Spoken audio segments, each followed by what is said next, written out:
Welcome back to the Silver Lining, where it's no filler, no fluff, but we keeps it a buck. And with the NBA season right around the corner, we're going to be doing the pluses and we're going to be doing the over unders for win totals. We're going to start with the Eastern Conference. Got Stan in the building. How's it going, man? What's up, brother? How you doing? You I'm good? chilling, man. So let's just get to it, man. Got a bunch to do here. So we're going to start with the Atlanta Hawks. Um, Taking a look at their this is the projected depth chart here, and the wins is we got it at 36 and a half, and that's according to FanDuel. So Stan, what do you think? Hawks 36 and a half, over or under? Hawks are interesting because again, they traded DeJounte Murray in the offseason. Um, Trey's still there, and we've all had a very love hate thing with Trey. I just don't think he's a winning player. Just hasn't shown it yet. Don't think he's a good stats bad team guy. You're gonna hear me say that a lot during this thing about guys that put up really good numbers, but they don't. It doesn't. It's not conducive to winning. The Hawks have a decent roster, but again, I'm looking at they don't have a first round pick. What do they do? They'll compete, and I think they'll go over. I think they'll go over, slightly over, maybe by about 37, 38. And again, that bottom of the East is going to be fucking horrible. So you're going to be looking at 5 or 6 teams that are going to compete for the last two play-ins. The Hawks will be one of those teams, but that's as far as they're going. Play-in is probably the ceiling. It's a decent roster. They got some nice young guys on the team. But the question is going to be whether or not they continue forward with Trey going forward, or do they move him at the deadline? Will Trey be one of those panic team trade pieces? Lakers. Um, we'll see. But I do think that he did the Hawks. All right, you broke up right at the end there. So bottom line, you say over, right? Yeah, I say over. Okay. I think they'll slightly go over about 37, 38 wins. Yeah, I agree. I agree. I think I got him over for the like you said, they don't have a draft pick this year. Their pick goes to the Spurs. So it's crazy. Like they traded uh their picks to get DeJounte Murray, and now that pick that they traded goes to the Spurs, and they don't even have DeJounte He's not. Murray Yeah, anymore. he's not even on the roster now. So now those picks that's traded are now starting to come.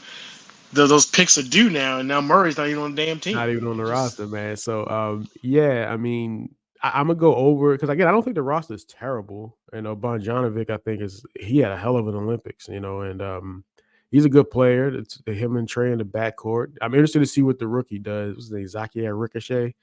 Interested to see what he can do. He can do his first year. I mean, it's not a bad team, but I mean, it's your typical 9, 10 seed and get bounced. I mean, we should just call that an Atlanta Hawk. That's a Hawk season. You, you just you get right in there but you got no real chance of doing anything. But yeah, I'm gonna agree with you. I say over just because they're gonna the bottom of the East is not going to be very good, and the Hawks are going to be the team that's actually going to take it seriously. And because they don't have a pick, they're not going to be able to jump into the tank race.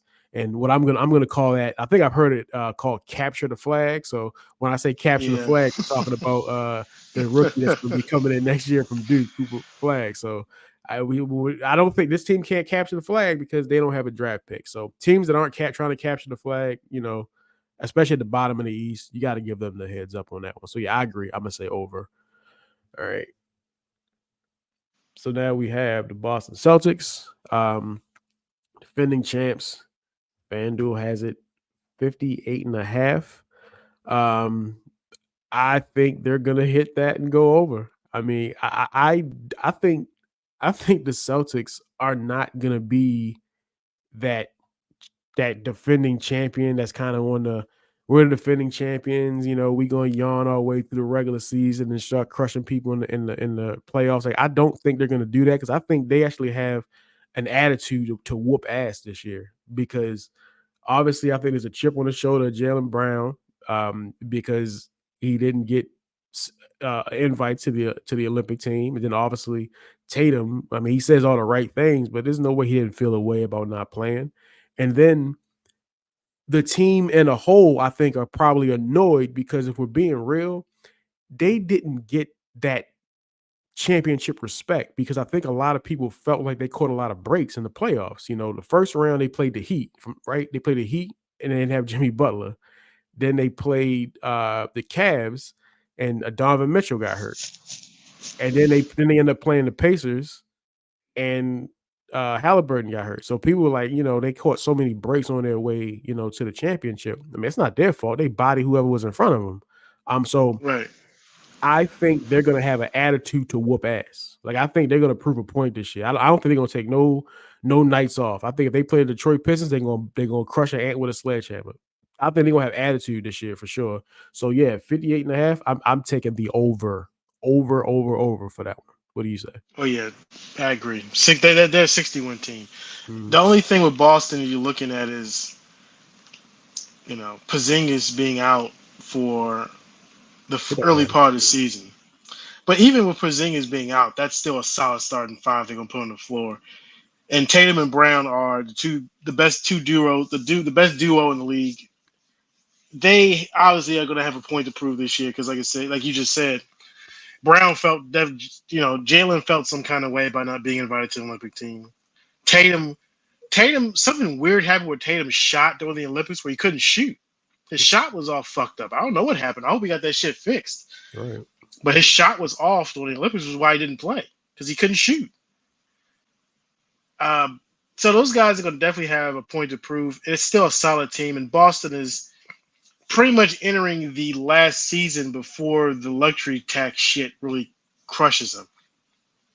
So they're going to have a lot of decisions to make after this season with guys because that luxury tax bill is going to get really expensive. Mm-hmm. Talking over $400 million, I think I heard. Right. With all those guys' extensions kicking in, Brown and Tatum's extensions, with Derek White's extension, it's going to get expensive. So this year might be the last year you see this team as they are currently constructed, and they're still the best team in the East. They're still the team everybody's chasing. So yeah, I think they're a 60-win team. I think they will be like you said. I think they will go out every night and do what they did last year and smash teams. They're not going to take nights off. They're going to be motivated to win back to back because we haven't had a back to back winners since the Warriors. They're going to definitely come out and smash like they did last year. So I'm looking at 60 wins for them. So yeah, I'm taking it over. Easy. Yeah, I don't even think the Porzingis thing matters, man. They ain't have Porzingis through the playoffs. It didn't even matter. Like I mean, it don't matter. Like they still just gonna just body bag everybody. Was this is gonna be a random thing, but Xavier Tillman, he's a new addition, right? Like he was on No, he was on the team last year. He was? Okay. Yeah, he Okay. was on the team last year. Okay. He was on the team last year. Yeah. Yeah. I remember that dude in college, man. He was just a grown man in college, man. And then nothing special, but he just I remember that Michigan State team, that was the one that knocked off Duke when Zion was Yeah. there. And I Yeah, called yeah. that. I'm like, yo, they got too much size, man. Yeah, that's dope. Yeah, Tillman was on the team last year. I think he had a couple moments in the playoffs too for Yeah. them too. Yeah. Some random moments for them, but yeah, he's on the team. Boston didn't really lose a whole lot this offseason.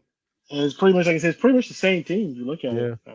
Yeah. Same guys, but like I said, they're entering that really scary point where again all those guys extensions are kicking in next year. And it's gonna be a very expensive team. Actually, Lonnie Walker the fourth is on the team, I believe. That's an addition. I don't even see him on this Oh, depth, but if you say so. Lonnie Walker. I got NBA 2K pulled up, so that's what the rosters. Okay. All right. It might be a little bit more updated than this one then. It's there. They got. I don't. I had heard that Walker might not be on the team, but last I checked, he was on the team. So All right. again, he won't have much impact there. He'll be a tile waiver then, if he still is on the team. All right, moving right along. This is quite a different team to cover here, going from the defending champions to the Brooklyn Nets. The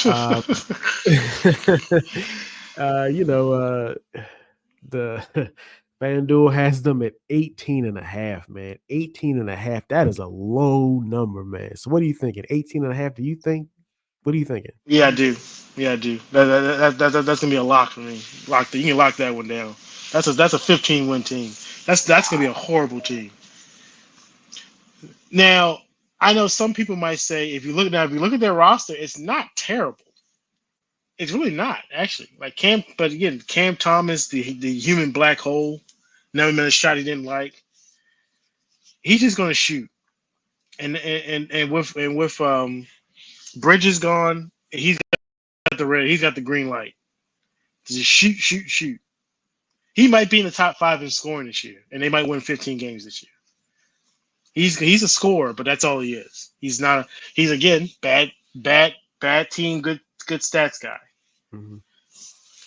What are you getting out of this team? I mean, what are you getting out of? You got Cam Johnson, Nick Claxton, Dennis Schroeder, who was the Olympic, raised his stock in the Olympics this summer, and then you have the old immortal Ben Simmons there. $40 million. In the last year of one of the worst contracts in the NBA history. I don't know. I don't know what you're going to get from Ben Simmons this year, and that might actually be the key to that team. What are they getting out of Ben Simmons, if anything? If they do get anything out of Ben Simmons, if they do, will they just trade him? I just Trade don't him. see this No, team. they ain't gonna be. There's not gonna be any trading, man. That's not gonna happen. Ain't nobody taking that. Who taking $40 million, man? That's not happening. There's not gonna be a trade. That's not happening. Well, I'm just saying, like, if Simmons comes out and he shows flashes of the old Simmons, the triple double guy, the ball distributor, the attack the basket guy. If he shows those flashes, the teams might say, "Hey, Ben Simmons is back." I mean, every summer we see footage of Simmons in the gym, and he's working out and he's ready to go. And then he has an injury; he's out for most of the season. I just this is a rebuilding time for the Nets, and they're probably not even the most popular team that plays in their building right now. That would be the New York Liberty. I would agree. So yeah, I'm going under. There's going to be, like I said, bad teams, and they're mostly in the East. The Nets will be probably once the worst. I don't know what their draft situation is. I don't even think they even had their pick this year. Because you got to remember Yeah. all these stupid trades that the James Harden trade and all these stupid trades they've made and Durant trade. They might actually have picks from those trades, but I don't know if they have their first round pick this year. But I believe that they will be a trade machine team for any guy that shows anything that might have a friendly contract. Yes, they have their pick. Yeah, they have their pick. Okay. Yeah. Yeah, if like any guy with a friendly contract will be a trade destination. I don't know about Cam Thomas. Like I said, Cam Thomas can probably be amongst the top 5-10 scoring this year because that's all he knows how to do is put the ball up in the air, and he's got the green light on this team. He's just gonna put it up. But this is not a very good team. It's a decent roster, but it's not a good team. They got a new head coach.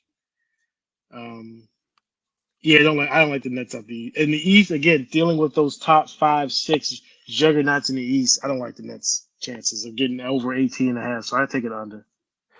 Yeah, and that's kind of what I was. At first, I'm looking at that number like 18.5, but at the same time, two things, and both of them you nailed it, man. This roster's not going to look like this. Like I'm telling you right now, there's no doubt in my mind that Bogdanovic is going to be traded at the deadline. Ain't no way he can still be on that roster. He's a good player. He's somebody that can help a team. Ain't no way he's still on that roster. Not a chance. I would say the same. Not some Cam Johnson. Nobody's taking 22. Nobody's taking 27. And Nick Claxton. Nick Claxton's a good player. I do like him. Dennis Schroeder could also be traded. So yeah, like this roster is not going to look like this. This guys are going to get traded. And number two, the top of the East is going to be very competitive. And we're going to talk about some of them teams coming up. But some of these teams that are at the top of the East, they are not going to be taking no nights off. They're going to be whooping ass. And when they see a team like the Nets coming in there, it's going to be like this is dinner time tonight. We're going to talk about we're going to talk about my Orlando Magic at some point here, but I'm telling you now, man, the Magic, they want, after what happened to us last year, they want home court in the first round of the playoffs. And they're not going to have teams like the Nets coming in there and stealing wins. It's going to be dinner time when these teams come in there. So, Yeah, that's a low number, man. But again, they got their pick, so it's just that added bonus of they gonna be playing capture the flag. So all that together, I'm agree with you. I'm gonna say under. Golly, man, 18. But yeah, I'm going under. I'm with you. I'm going under. It might be one of those things where they get to 18, but that if they get to 18, you still win because the under is 18 and a half. So I would say they might get to 18, and that might be it. But they're gonna struggle to get to 18 because that East is a beast, and that roster makes no fucking sense. Just a Is bunch of guys, and it won't be the same roster in February anyway. is there any chance that Ben Simmons gives you something? Because that's the only thing I'm looking at. Like, if there's any chance that Ben Simmons could give you something to start turning back into kind of what he was, maybe they don't trade a lot of these guys, but at the same time, they still probably going to do it because they playing capture the flag. Like, they're not letting nobody get in the way of capture the flag. So I don't know. No, Simmons is in the last year of his contract, and I think he might have a good season, but if he wants another NBA contract, I can't imagine an NBA franchise is looking at Ben Simmons and saying, if he's available, man, we gotta jump on that. I don't see him I don't see him playing in the NBA next year. I don't either. But if he has a strong season, who knows? And again, he's looked decent in the preseason, from what I've heard. He's looked decent, but I Yeah, just don't. Again, we haven't seen it for a couple of years now, so why would I see it now? yeah. You know, I'm with you. I have to see it to believe it with Ben Simmons. I just don't know. It's one of the biggest. I don't even know what to call Ben Simmons and what he was when he came into the league to what he is now. I don't know. I don't even know what to fucking call it. Disaster, flop. I don't even know. Yeah. All right. So move along here. Oh, Killian Hayes is on the roster. And What Kyle, did I he mean, do, when in that draft, man, people was no that draft, man, people was talking high of him, man. People was getting some James Yeah, Harden comparisons, man. yeah, and he was awful in Detroit. Awful, awful. He might be one of those guys. He might be one of those change of direction guys, but he was awful last Yeah. year. Awful with Detroit. All right. So we got Charlotte Hornets. All right. They have this at 31.5 for the Charlotte Hornets. Interesting number there. That's a good number. What do you think? Hornets, over or under? I don't like this team, and I guess for me, it's again. I think their numbers. It's going to depend on what you get out of Lamelo. What are you getting from Lamelo Ball at this point? And again, you could talk me into Brandon Miller. You could talk me into Bridges. You could talk into the team they have. It's not a terrible team. I like Brandon Miller, like Bridges. Williams is a good center. Richardson's a good center, good rebounding guy. But what are you getting from LaMelo? If you're gonna get 67, if you're getting 70 games from LaMelo at the numbers he was putting up last year before he got hurt, they're gonna go over that number. But I don't see it because I haven't seen it since he's been in the league. So I'm taking the under. They are they are going in the right direction, but again, the question is going to be, what are you getting from LaMelo? Because what have you gotten from LaMelo so far? 45, 50 games, then he gets hurt and he's out for the season. Seems to be more interested in driving flashy cars and dating hot chicks than playing ball.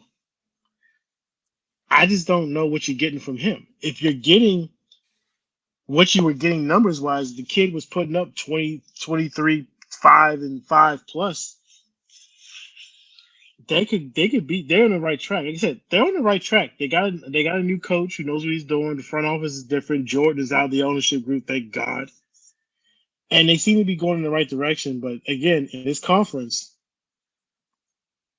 you either better be a contender or be at the bottom. And I don't think the Hornets are in the middle, so that's not a good place to be. I think they are probably about 30 wins. I'm taking a slight under with the Hornets. Um, I disagree. I think they're gonna be over. The thing is, like, everybody can't play. Like, the capture the flag game is only so many spots. Everybody can't play. And when I look at the roster, man, I don't think it's as bad a roster as you saying. Like, I think it's decent. Like, I I liked a lot of what I saw with Brandon Miller last year. Like I liked a lot No, of I what don't I think saw. it's a bad Yeah, roster at all. I'm not saying it's a bad roster. I'm saying they're predicated on what they're going to get from the star player. And I what have you agree. gotten from LaMelo Ball? That's what I'm looking at. LaMelo, what are you going to get from him? Yeah, I mean, at some point, man, you just gotta feel like he's gonna have a fairly healthy season. Like I'm not saying he's gonna play, 70s, 78 games, but like at some point you gotta think that he's gonna have a season where he plays a decent amount of games. And I'm gonna say he does this year. And yeah, I mean, and when he plays, man, he's still a good player. I mean, I think that he unfortunately is starting to get that stigma of good stats, bad team guy, like you said. But like, and his defense, he hasn't really had a chance to not be that because that's the team he's on. Right. And I think this roster is decent. And like, I would also say that like if they don't like if they go under on this number, this 31 and a half, if they go under and LaMelo is healthy the majority of the season, then I think we can officially put that stamp on him. If he plays the majority of the season and they go under that number, he's officially that at that point. So I don't think this is a terrible team. Um, it's a decent mix of like good young talent and some good shooting, and veterans. I mean, I like, I mean, and it look Taj Gibson. And I'm not saying Taj is going to be playing any basketball, but just having that Are kind you of guy. fucking kidding me? No, but Taj listen, Gibson? yeah, but like the He's veteran still in the presence. league? Yeah, here he is. Yeah, he's still around. But having that kind of like veteran presence in the Good locker room, God. man, he's gonna be a really good locker room guy. Like, and I don't know, when you bring somebody in there like that, that's like it's like saying that, like, all right, like enough with the bullshit. Like, he's not gonna deal with like a lot of these guys doing dumb stuff. He's gonna get the team focused and whatnot. It's pretty much having like a second coach that's actually on the team. Right. You know what I mean? So like, to me, having him on the team is a good thing. Cody Martin. I mean, come on, Steph Curry. This is not bad. Miles Bridges, it's a good player. Grant Williams, like this is solid. This is solid. Like I think it's a decent team. It's a And decent team. everybody It can't actually play is. capture the flag. So like some of these other teams at the bottom of the East, I feel like that's gonna be the key, man. When the Hornets play like the Nets and they play the Wizards, they gotta win those games. They can't be losing games to them. Like teams like that, they need to take care of business. And I think this is a good enough team to steal some wins against some of the middle of the East. Like, I think so. I'm going over, man. I'm not. There's a case for them to be frisky this year. Like I Yeah, said, Melo played 22 games last year, and he was 23 and a half, 5 and 8. Good mhm, numbers, but he didn't play much. He's right, only played 70 games, according to NBA 2K's player mhm, card. He's right, he's only played 70 plus games once in his career.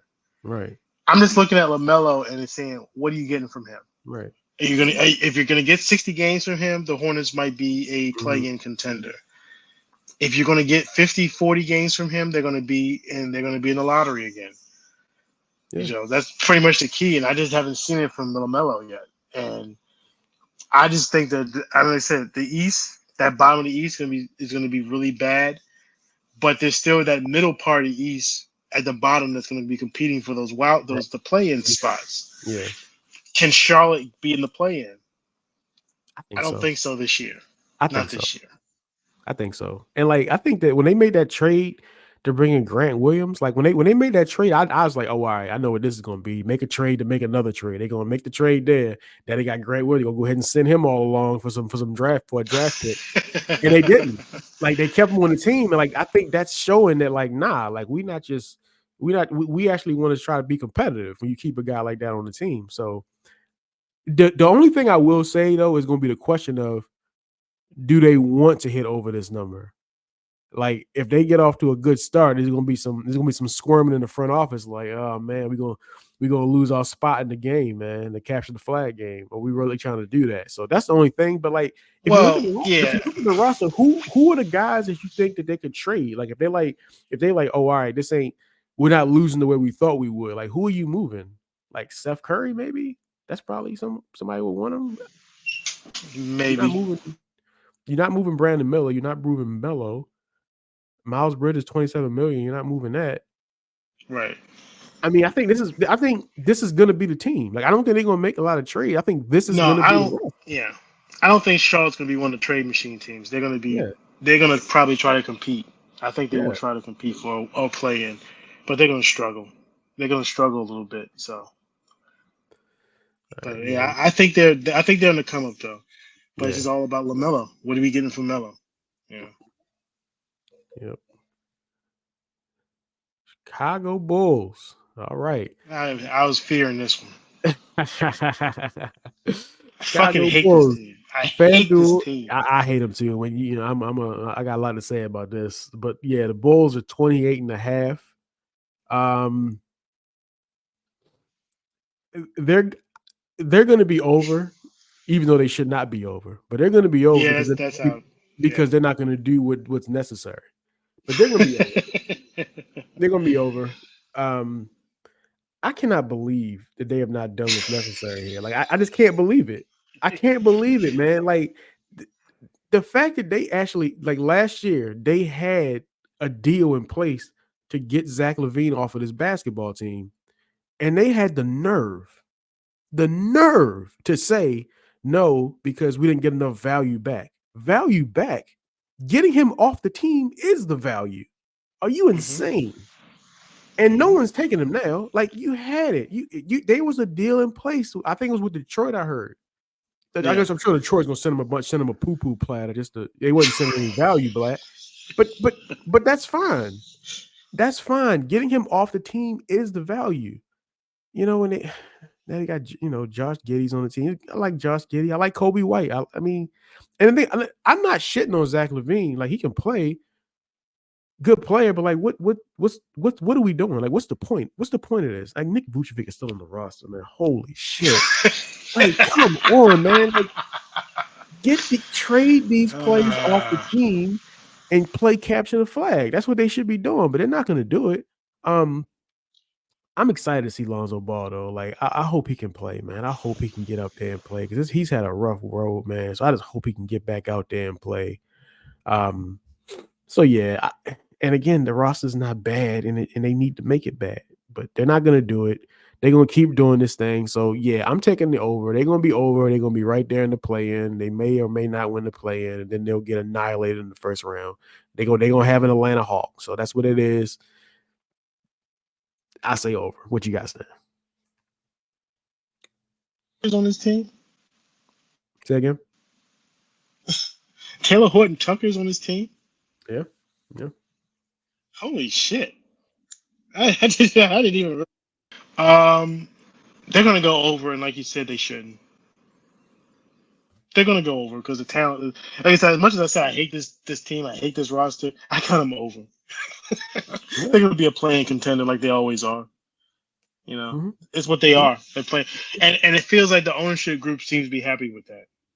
But again, you gotta understand, Reinsdorf. This is the same guy that owns the White Sox, who lost 140 games last year. Yeah. They don't give a shit. The Bulls are one of the most frustrating franchises in the NBA over the last 20 years. If you go, they still ride the residue of Jordan in the 90s. And you look at their team and what's happened to them. They had Derrick Rose in '09 when he was the MVP and was looked like the best player in the league, and then Rose blew his knee out and was never the same.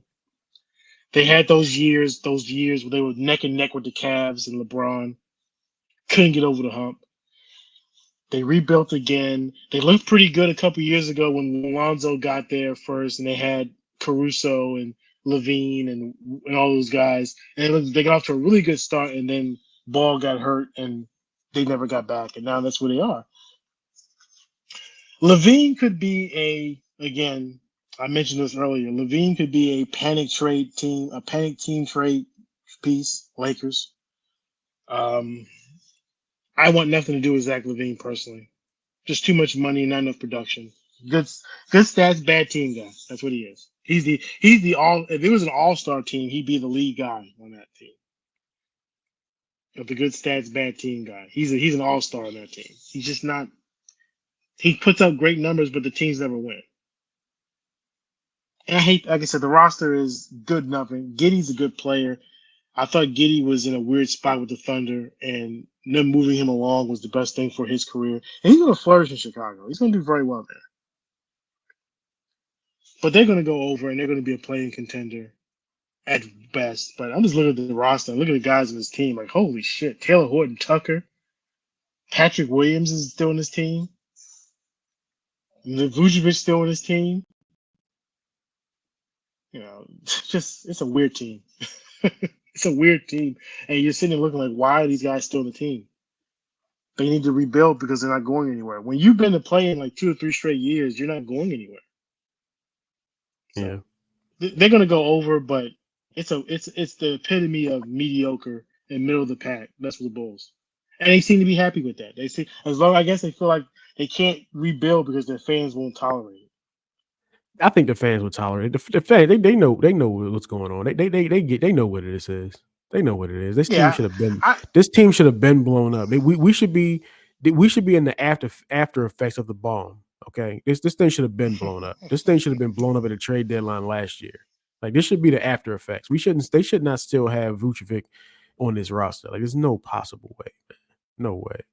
I am interested to see what Josh Giddey does there though. I think that's gonna be pretty cool. But I like Giddey. Like I said, I think Giddey's going to be a good. Yeah. Look, Giddey went through, like I said, a bunch of shit last year with the Thunder, and then the off the court stuff. So I think a fresh start in Chicago is the best thing for him, and he's going to do very well in Chicago. All right, moving along to the Cleveland Cavaliers. You know, I still hurt from the Cavaliers eliminating the Magic last year. So can't wait to get to smoke with them this year. But yeah, they're at 48.5, Cleveland. What do you think? 48.5, Stan, for Cavs. They're going over. They're going over. They're definitely going over. And I like the Cavs a lot. I think they still need to figure out. They still need to figure out the Josh Allen and Eric Mobley thing. They still need to figure that one out. And I still think they need to trade one of those guys. I don't think playing those two guys together is helpful for them. And you saw that when they played Boston last year. It's a great team. Really great team. Great roster. You know, I still believe in Darius Garland. I know Garland had some injuries last year. I still believe in him. He's really fucking good. The Mitchell thing has been settled. He's got his new contract. You know, I still, you know, of course, we all know in today's NBA, him having a new contract doesn't mean anything. But he's got his contract situation settled out. I still think if they can figure out the Allen Mobley thing, they could be a contender. So 50 wins seems like an easy thing for them to hit. So I'm going over with Cleveland. You know, getting a new coach, getting rid of Bickerstaff was a good move. They're going to be really good. I really like the Cavs. Like them a lot. Think they should be, but again, that East is going to be a battle getting into that top 6.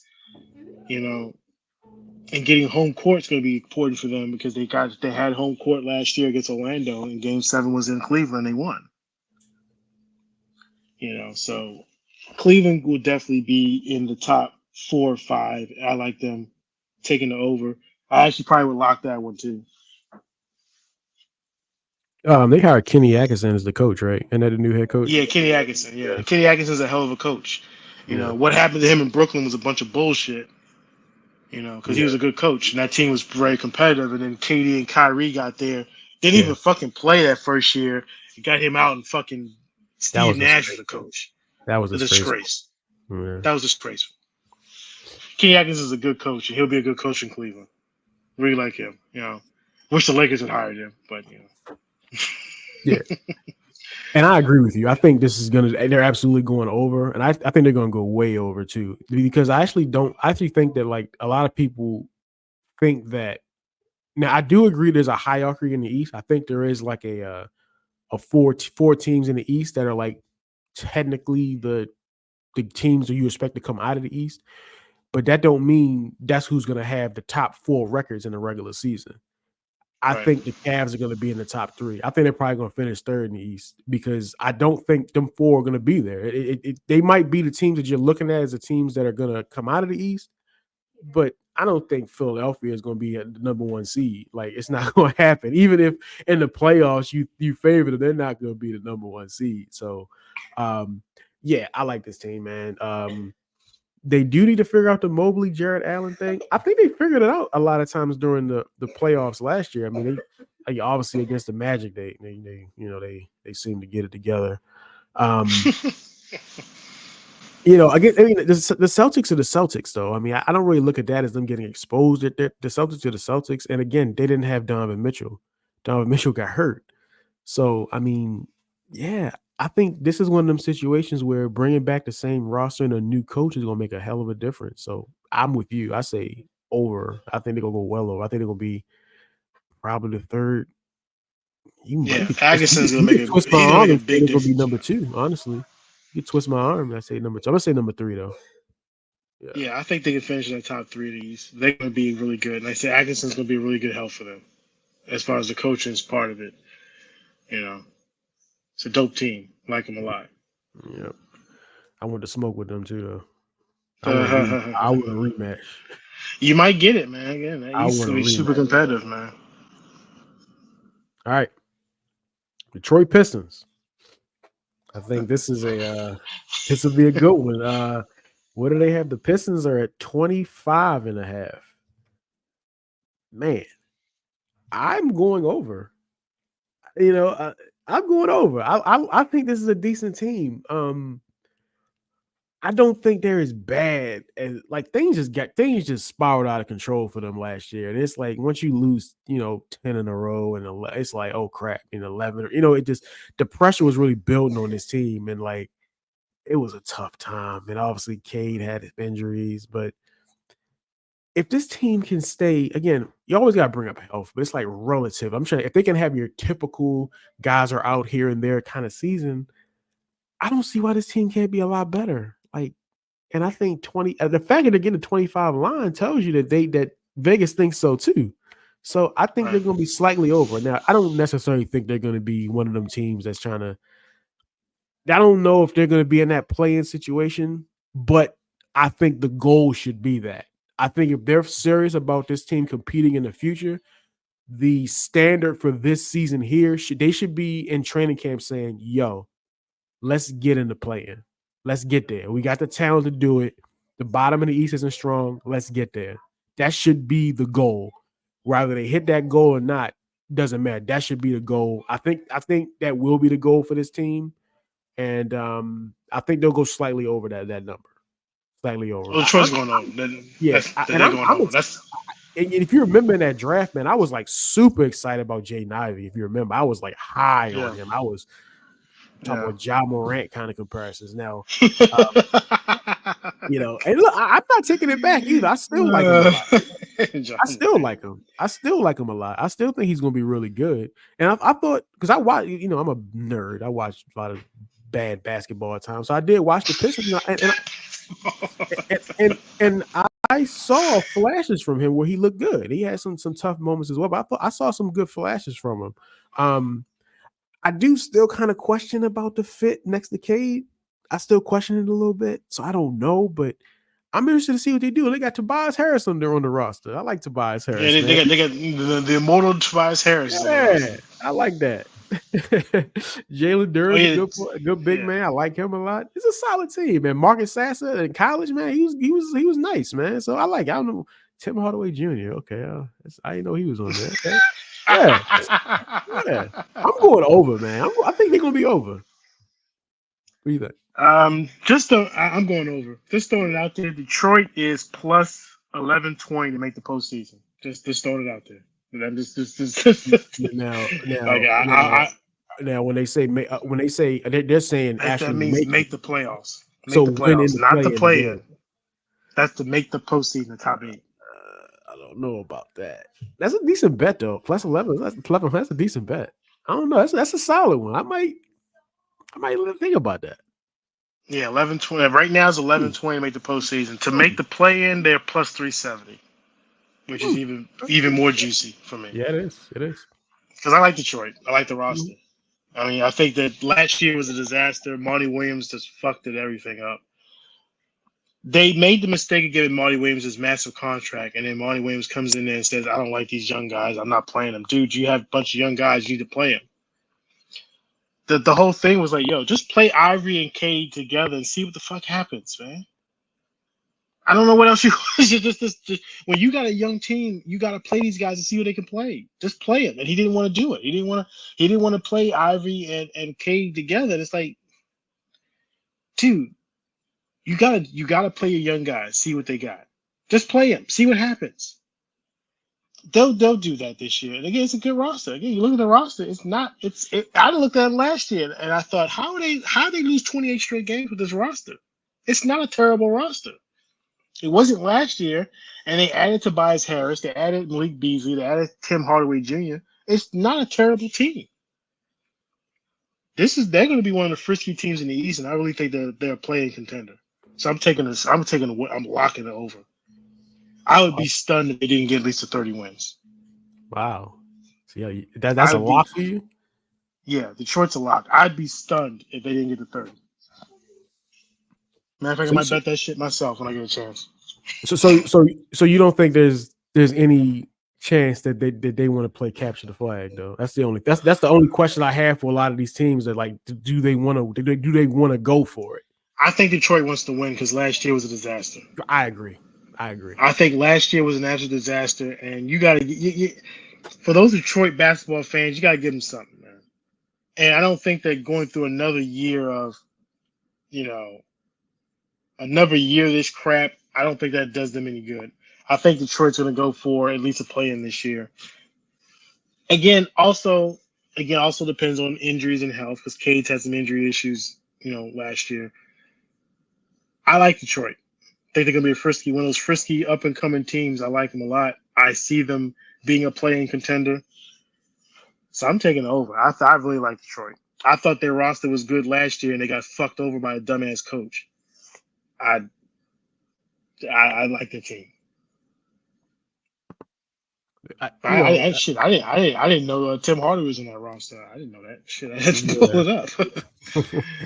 Yeah, I think the thing I would say though is like I really think that if they're serious, like even if they don't make the play-in, to me, if they're serious, if they're like we're trying to build on this roster, that has to be the expectation. That has to be the expectation. That has to be what they're talking about. Going into the season, so for example, like the Magic, like last year, right?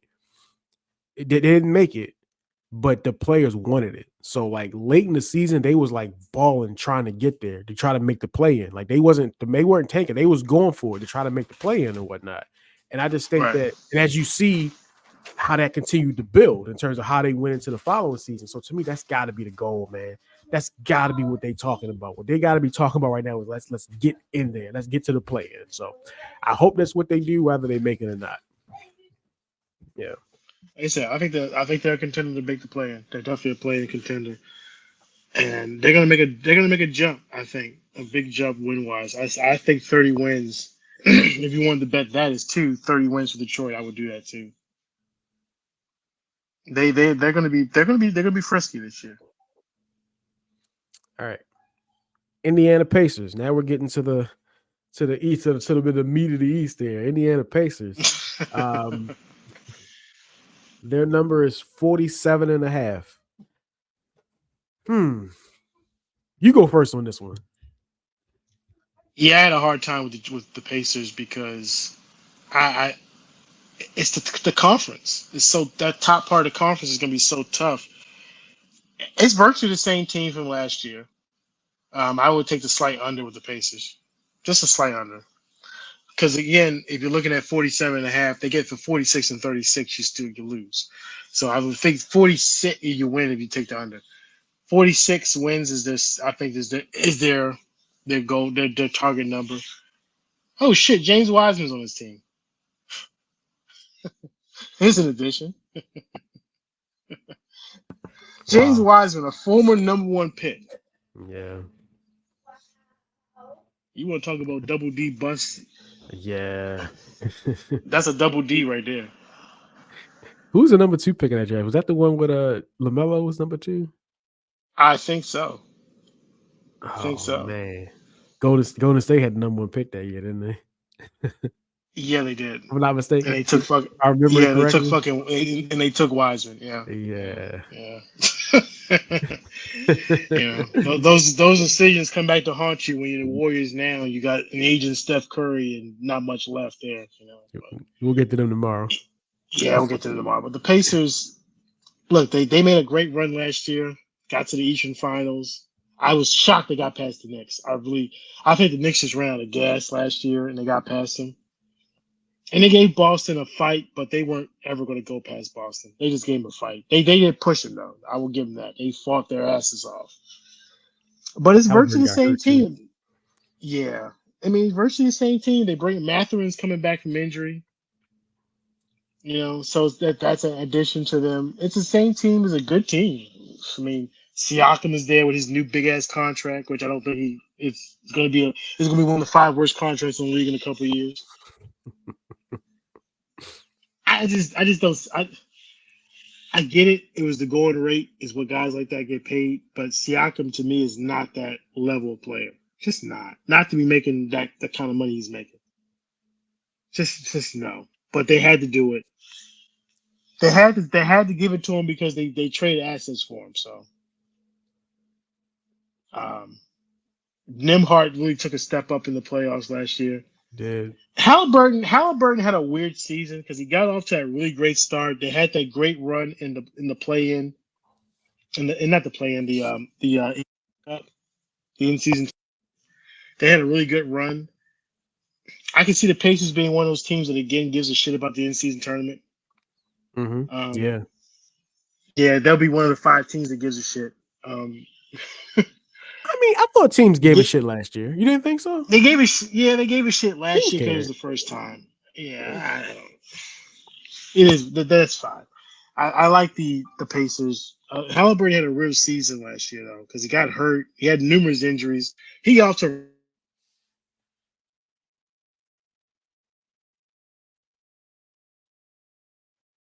a break. And I don't know if it was injuries, but he took a step back in the All-Star break and again had injuries in the postseason, hurt himself in the Eastern Finals. It's gonna be tough for them to get back to where they were, but I still think they're a solid 45 plus win team. But if the over is 47.5, you're talking 48 wins in that conference. I gotta take the slight under. But I don't feel good about it. Wouldn't bet it at all. Yeah, that's a tough number, man. That's a tough number. Yeah, the Pacers was one of those teams that I had a tough time with. Just had a tough time trying to figure out where they were because again, the conference is so damn tough at that top. Yeah, I'm going under. I'm with you. I'm gonna go under. I'm gonna go under as well. Just slightly. I'm gonna take the under. That's like you said. It's just so tough up top, but at the same time, though, I think there's a lot of lunch in the East too. Though that's the thing. That's going to inflate some of these numbers. It's a lot of lunch, man. It's like at the bottom of the East, man. There's a lot to eat down there. But yeah, I'm gonna go slightly under. I'm with you. I'm gonna go slightly under. They are gonna have because they got Pascal at the deadline. So was it the deadline or like right before it that they got right before the deadline? Right before the deadline, yeah. Right before the deadline. Yeah. So they'll have a whole season of him on the roster. So I don't know, man. That's a hard one, man. I'm gonna say slightly under, man. But I'm with you. I wouldn't bet that one at all. That's a I wouldn't bet that one. They know how to set these lines, man. That's a tough one. Yeah, I would not. Yeah, I wouldn't touch that one. But they're gonna be again amongst the competitive teams in that conference. And you're talking about the top 6 and getting out and avoiding the play-in. They're going to be fighting to avoid the play-in. Fighting to avoid the play-in with Orlando and the teams in that space. But they're good. I mean, they really showed last year they could put the ball in the basket, and they're going to be with Matherin back on the team. They're going to be able to put the ball in the basket at a high rate this year as well. And Halliburton controlling all that offense. Yeah, they're gonna be tough to defend, but I'm looking at defensively what they're gonna do defensively. That's where it that's where it might be a little tricky. That's defensively. Yeah, they can put up. Crazy. Why Why were they so bad defensively? Because I mean, Miles Turner in the middle and Pascal like the 4 and 5. It seemed like they shouldn't be as bad as they were defensively last year. I think Matherin not being there Matherin was one of the better defenders, but he just Yeah, wasn't there. yeah. You know, so they're going to be they're going to still put the ball in the basket at a high rate this year. One of the 5 best offenses in the league. Defensively is going to be where they're going to be. You're going to have some hangups. Can they get stops when they need it? 47.5. I'm still looking at that. That's tough, man. Yeah, I stared at that one for a minute. I just like, Hey, so now we're gonna go to the Miami Heat. Miami Heat, the team that's always they're just always around, man. They just don't go away, man. they're like the Michael Myers of the NBA. Like they just don't, they don't die. They just don't die. They got it line the line at 43.5 for the Miami Heat. Um, hmm. Um, I'm gonna. I think that they are going to take the regular season seriously this year. I think they kind of had their fill with just bull crapping around all regular season, and then trying to make the play in and upsetting folks. I think they kind of had their fill on that. From what I understand, Jimmy Butler didn't come to camp with a stupid haircut this year. Like he came to camp Oh like no, regular. yeah, he Yeah. did. I think Jimmy Butler was pissed off.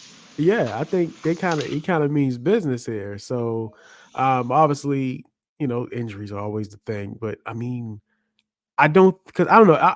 The impression I got with the Miami Heat a lot of times, they just didn't give a shit, man. It was like, whatever, let's just get to the playoffs. Whatever number we at, then we gonna do what we do. I think they're not gonna do that this year. I think they're gonna be serious about it.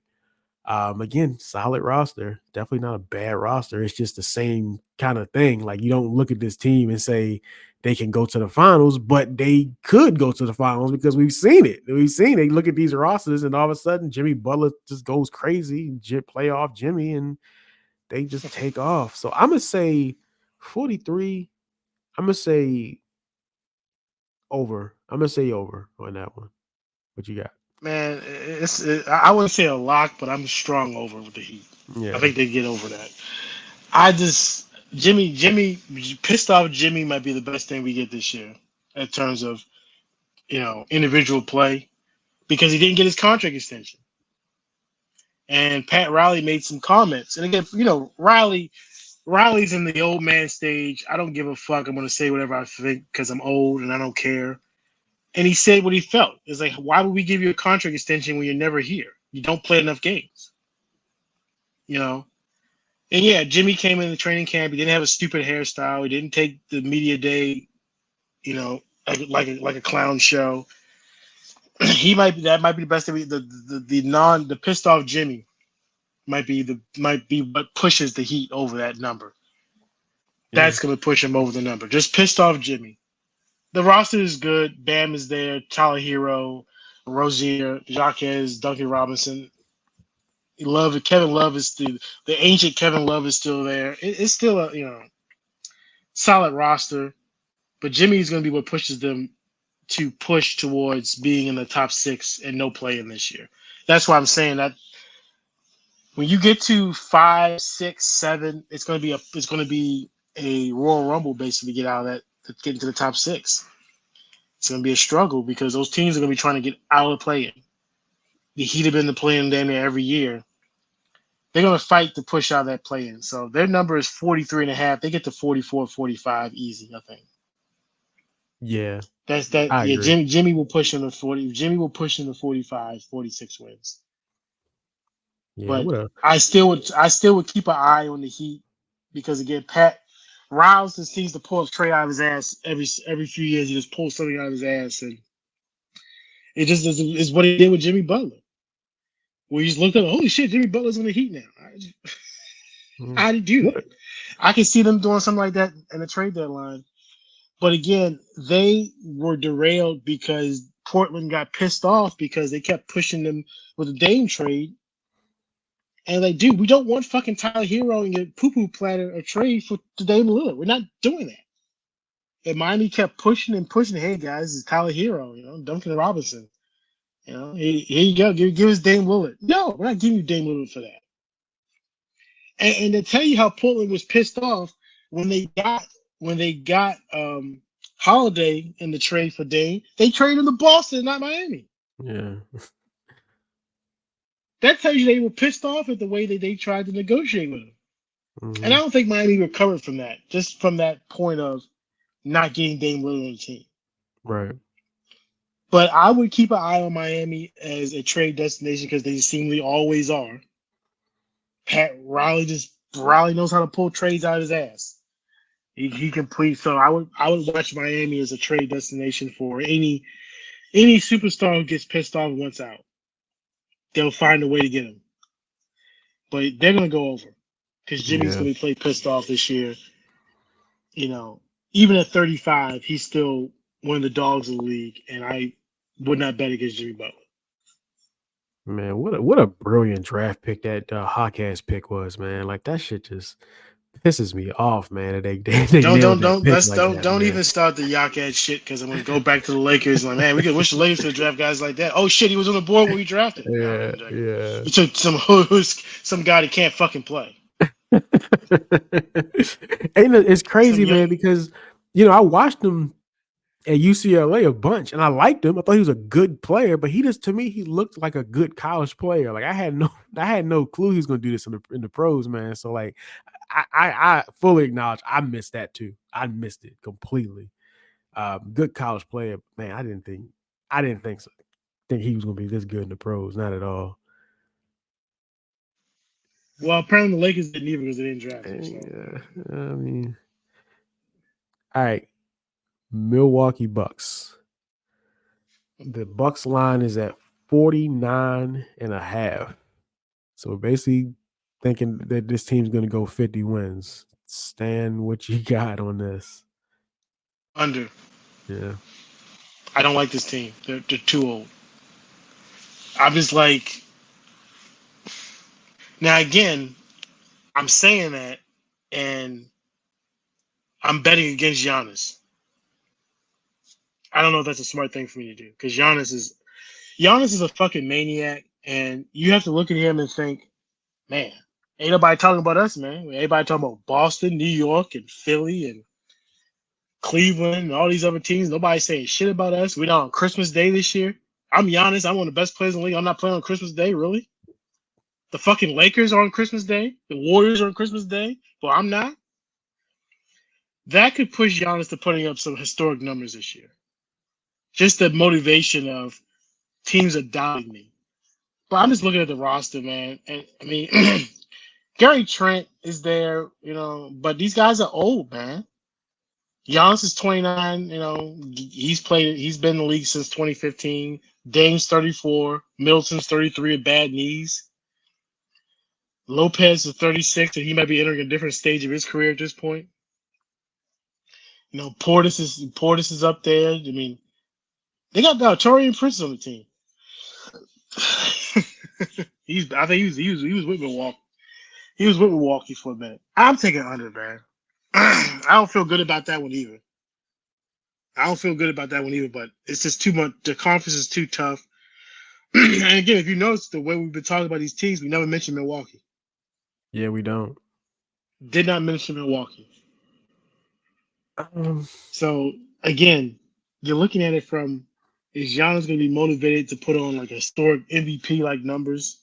Would it surprise you if Giannis started getting, he was like 35, 15, and 10 or something like that? Not at all. It wouldn't surprise you. He's gonna be playing. He's gonna be playing with a chip on his shoulder.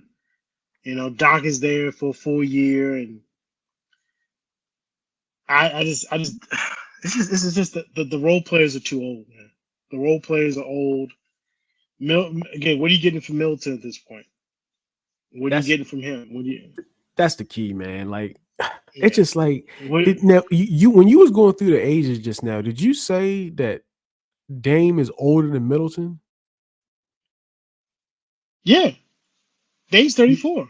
Man, you talk about age being just a number, man. Ain't no way, yo. Middleton looks like he's 37, man. I'm a fan. I love Chris Middleton, man, but I gotta be honest, man. That dude look washed and rinsed, man. It's just he looks done, man. That's crazy. I had no idea. I thought he was older than that, man. Um, 49. Man, I You're I just basically betting on Giannis to get him to 50 get them wins. 50 wins. 50 I wins on the mean, dot. Can he get the 50 on the dot? I don't think so. I think I they're mean, gonna fall short. knock on wood, but Giannis don't get hurt. Like Giannis don't miss a ton of time, and I there's gonna be like I keep saying this. There's gonna be some lunch to be had in the East. They go, man. Why they put that number like that, man? Because the number is that way because the Bucks won what they win last year. Probably about the same number. Yeah. They had the same number Um, last year. That's why is that. That's why the number is there. Again, you're betting against Giannis, man. Giannis in the prime of his career, man. It's hard for me to do that. I'm sorry, but I just don't see it with this team. I mean, I don't see it. they're an older team. I don't necessarily think they're an old team. I mean, I don't know. I'm gonna I'm gonna take the over. I'm gonna take the over just slightly, man. I think Giannis is going to just ball out this season. I thought that Dame got better as the season went on. Like I felt like the early in the season, I'm like, yo, this shit ain't working. Like I don't know why it ain't working, but it's not working. Um, I think as a season, because he had that crazy performance in the playoffs in the first round. So I think he kind of got better as the season went along. So I'm thinking another year, training camp and all that stuff, maybe things will start to look a little bit better. And I just think that with the lunch to be had in the East, Giannis don't really get hurt like that. Again, knock on wood, he don't get hurt like that. Um, and I still think these guys are solid, man. I mean, again, Middleton looks washed, but like Pat Connaughton is a solid. Gary Trent Jr. is solid. Torian Prince is solid. Bobby Portis is always solid. Brooke is always solid. These guys are solid, man. So I don't really see a huge like drop off. And I think there's upside to like just Dame having a better season. Things just looking better the second season there. So I'm gonna take the over on that, man. I think they can get over. I think they go over. I'm a believe in the I Bucks this just, year. I'm a I fear the just, I demon just, this year. I just look at Dame, and I'm wondering if Dame is entering a different stage of his career at this point. Is he at a point now where it's like once a week I'll give you 30 plus and hit 6 threes and look awesome, but there's gonna be the nights where I go 6 for 18 and I look like shit and I can't defend anyway. That's the thing. Is Dame at that stage of his career? And I don't know. He looked at last year. Last year it was basically every week. If they played 3 games a week, he might give you one game where he looked like the Dame of old, where he put it 30 plus and hit 5, 6 threes. And then there was other games where he was 5 for 16 from the field. You're like, what the fuck's wrong with Dame? But we all know what was going on with Dame last year. He was going through a personal issue. Right. He didn't pray. He didn't train in the offseason because he was afraid of getting hurt because he wanted to get traded. Then he's thinking he's going to Miami because that's what they were pushing for. It ends up in Milwaukee. So you're going through a divorce and you're now living in fucking Milwaukee. I don't know. Again, never been to Milwaukee. Can't say anything bad about it or good about it, but it seems like it's cold there. Yeah. But he was going through a lot last year. So you hope if he got all that shit behind him, maybe he has a bounce back season. Maybe but I just wonder, is he at that stage of his career where, man, it's hard for me to give it to you every night, man. Maybe once a week, but you know. Yeah. But I don't know. Giannis is what Giannis. When you say they're entering a different stage of their careers, like I mean, like you said the same thing about you said Brooke Lopez too. Like, what are you insinuating? You think Brooke Lopez is done? I mean, he's still solid. Like, you think he's done? I'm just looking at the age, man, and the years that he's been in the league. He's been in the league for a minute. He's not a young. I mean, not I just the know. age. I'm talking about the seasons they played, the years. Yeah. What year did Brooke come in the league? Yeah, it's been a minute. 2008. He was in the fucking 2008 draft, man. Yeah. How many guys are still in the league in the 2008 draft? Like I said, Yeah. like it's just, and that's the same thing when we talk about the Suns tomorrow and KD. KD was in the '07 draft. Yeah, he was. Yeah. Greg Oden looks like somebody's grandfather. I saw him the other day in the stands. He looks like somebody's grandfather. And well, to be fair, he looked old in college. To be fair, he looked old in college too. He like a He ringer like at somebody, Ohio State. he like somebody granddad, and he was in the same draft as KD. Yeah, At some point, man, some of these guys and these guys from the '08 draft and these guys, you gotta remember 2008 was fucking 16 years ago. right. It's a long So time, man. It's a long. before we move on from Milwaukee, man, like I gotta ask, man, like let's just say doomsday is upon us, and what you're saying is correct that Dame at this point is still good. He's still solid, but he's entering that other stage of his career, like you said. Middleton continues to look washed and rinsed. Um, Giannis is putting up, he's doing a Lamar Jackson, just putting up MVP numbers every year, and this team is the fifth or sixth seed, and this season ends with a first round exit. I gotta ask, are we at that point where Giannis says, this isn't quite working for me because I like to win. I like to win championship. I want to win championship. Like, does he get? Uh, Are we entering a possibility of that? yeah, we are. Yeah, Yeah, it is, and I think they were almost there last year. If they didn't do the Dame trade, I think they would have been there last year. I think the Dame trade saved them because I think Giannis is get ready to go into the office and do the we gotta talk, guys. That kind of deal. Yeah, I could definitely see that happen because again, he's 29 years old. He's in the prime of his career right now, but he's been in the league for a minute. You know, again, these guys once they've been in the league for 8, 9, 10 years. I mean, Giannis is in the 2013 draft. yeah, yeah.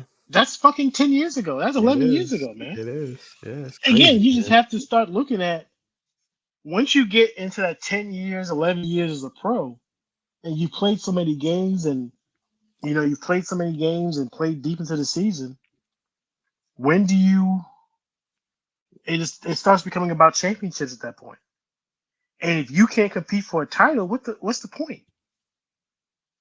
And Giannis may get to that point again if they finish the first round again out in the first round this year. He might go in the office and say, "Look, guys, this isn't working. you know, I like move me somewhere where I could be a champion, where I can contend for a Yeah, championship." That could definitely happen. yeah. You know, I hope it don't. Yeah, everybody keeps saying that the foreign guys don't want to move. The foreign guys are the ones that go in and do. I was like, that's bullshit.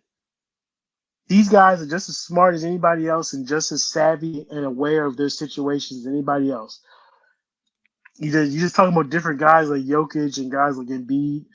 You don't think Embiid started having those conversations with his inner circle and his yeah, handlers, about yeah. Philly and the Ben Simmons stuff, and then they Yeah. pulled out the James Harden deal. Yeah. I got Paul George. Hopefully it don't come to that, man. Cause I still think they can be good this year. So hopefully it doesn't come to that. But that's on the table because like it's definitely a possibility. What you're saying is correct, and you know this thing could. I mean, man, I'm going It's over. I'm definitely on the going table. over. I believe they're going to be over, and I believe Giannis is going to be once again in the MVP discussion because he's Lamar. He's Lamar. He's got MVP numbers every single year. You can vote how you want to vote, but the numbers are going to be what they're going to be. So yeah, Yeah, I'm just looking at his numbers right now, man. Last year was 30. He's 30, 11 and a half, and 7 assists a game. Healthy. If he's healthy, he's a 30, 10, and 5 guy. Easy. all right. So next we have the New York Knicks. Made a big trade. So we got the Knicks at 53 and a half for the New York Knicks. 53 and a half. What do you think? I had a hard time with this one too because I look at the Knicks more of a playoff team as a regular season team. Um, it's going to be. I have a hard time with the Knicks. I'm saying slightly over. It's just the roster is unbelievable. The, the the roster is unbelievable, but I start to wonder about again injuries because again, Towns Towns does not have a great history of playing a lot of regular season games. And the Mitchell Robinson thing is a problem for them. And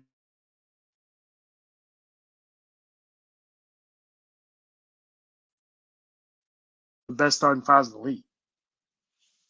Just looking at it, you're talking about a crunch time rotation: Brunson, Towns, Bridges, Anunoby, Josh Hart.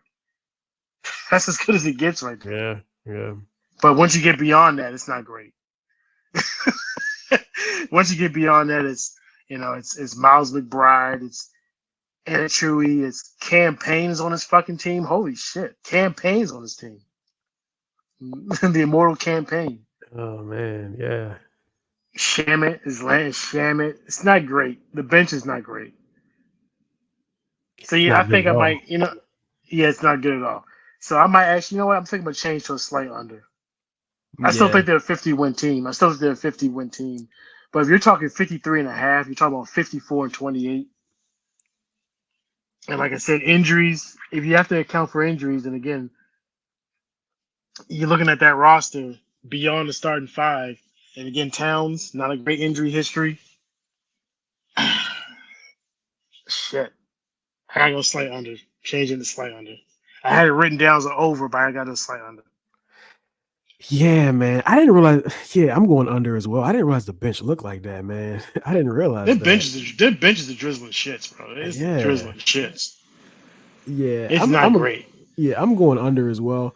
You know, the one thing that I am concerned about, man, is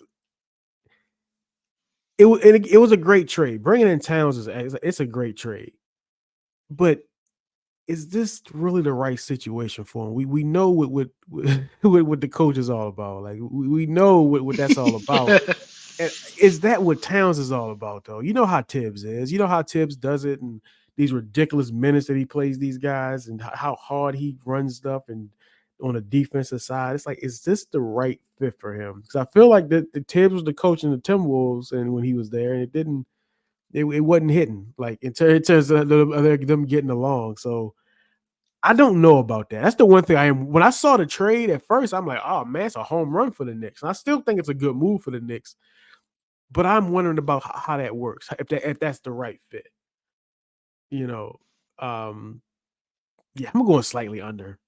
I'm going slightly under, man. If they had a slightly better bench than that, I would say yeah. But I'm going slightly under. Not a lot under, but I'm gonna go slightly under. No, again, like I said, they're a 50-win team. They're gonna get to 50 wins, 52 wins. But if you're talking 53 and a half, you're talking about 54 wins. And again, you're dealing with all these teams in the East and injuries and all that stuff. Like I said, their bench is not great, and that was their downfall last year. Was that guys got hurt and their rotation shrunk, and it wasn't a whole lot there outside of those starting five. The starting five again is one of the best in the East. Starting five is solid, but getting past that starting five is not a lot there. Yeah, I You know, mean, you, it you, depends you on basically if one of these guys steps up. I mean, I didn't look. Chuma Okeke is on this team. He used to play for the Magic, and he just didn't get any playing time because at this point, we got so many forwards. But I mean, Chuma Okeke is on the roster. He's like hurt. It looks like he's out, but yeah, it's yeah, not like I said. The bench is not great, but their starting five is solid, and it's really Jalen Brunson is one of the five best players in the league now. I don't know. I don't know. Obviously, Dallas didn't think that was the case because they didn't give him the money. But man, he has turned himself into one of the yeah, five best players in the league. He is, you know, he's just an unbelievable playmaker, scoring guard, and he just took control of that team last year. yeah. And And in in Towns, in Dallas, Towns, in Dallas's defense, I wouldn't have gave him the money either. I would have missed on that too. I didn't. I mean, I had no idea he had all this in him. So Dallas's yeah. defense, I understand. Yeah. But yeah, Towns will be the key, just like he was in Minnesota. Towns is a polarizing player, obviously, as you can see, a very Mhm. polarizing player. Yeah. But again, you become polarizing when you say shit like I'm the best shooting big man of all time. And it's like, dude, Kevin Durant's 7'6", I'll take Durant and Dirk Nowitzki every day of the week over your ass. Sorry, no Yeah, offense, but yeah, I'll take Durant and Dirk over you every day.